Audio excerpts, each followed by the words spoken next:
Lorsque je me suis rendu compte que la Martinique perdait 3000 habitants par an, l'équivalent d'une petite commune, enfin d'une commune moyenne, par an, je me suis dit qu'il fallait faire quelque chose.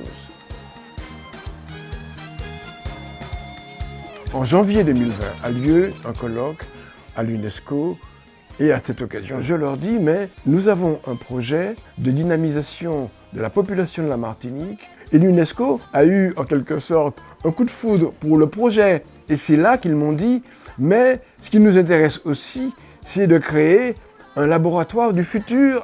L'UNESCO a développé un outil qui sont les laboratoires de littératie des futurs. Et ces laboratoires, en fait, sont des ateliers de co-création d'intelligence collective où on va faire travailler les participants à travers des thèmes qui les intéressent. Concrètement, participer à la réalisation de futurs en Martinique.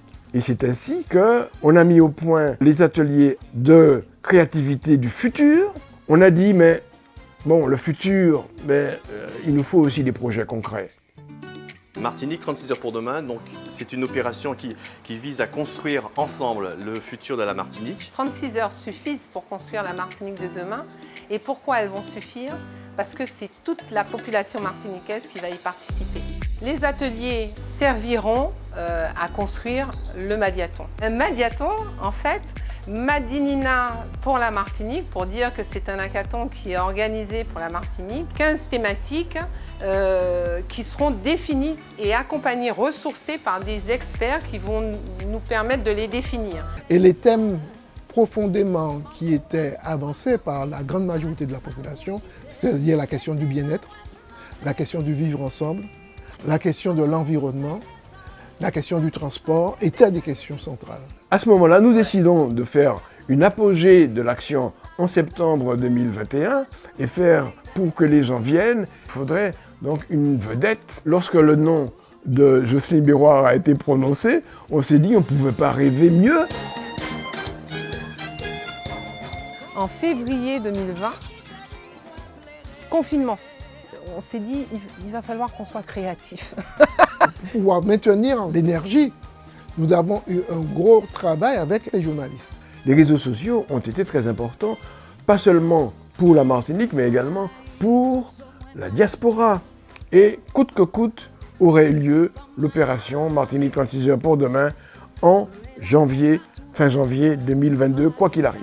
Lorsque le concert donc, a lancé l'opération, il y avait toutes les composantes de la population.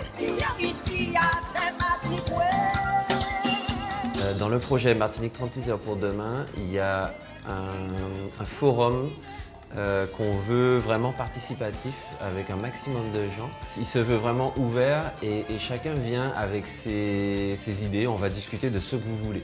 On avait 12 tables qui étaient remplies et c'était magique. Ces personnes devaient se mettre d'accord pour pouvoir ensemble trouver une solution, leur solution en intelligence collective, en collaboration, la solution qu'ils allaient proposer à la fin du Madiaton. Le Madiaton, le Forum largement participatif et la littératie des futurs ont produit des projets. Par exemple, le groupe Tourisme, le projet qu'ils ont proposé, il réunit beaucoup de développement durable parce qu'ils sont partis sur une forêt du vivre ensemble. Là, en 10 heures, on avait 7 projets. Il y a eu ainsi des possibilités offertes aux porteurs de projets. Pouvoir les mettre en contact avec les financeurs et également les structures en capacité de les accompagner. Nous nous sommes donné rendez-vous dans 2 ans pour pouvoir proposer notre Madiaton. On continue, c'est-à-dire le mot des communes, c'est un tremplin. Maintenant, ce qu'on aimerait faire, c'est une caravane de forums largement participatifs. On peut dire qu'aujourd'hui, les Martiniquais réfléchissent à l'avenir de la Martinique. Ça, c'est nouveau. Ça m'a profondément ému. Ça m'a ému.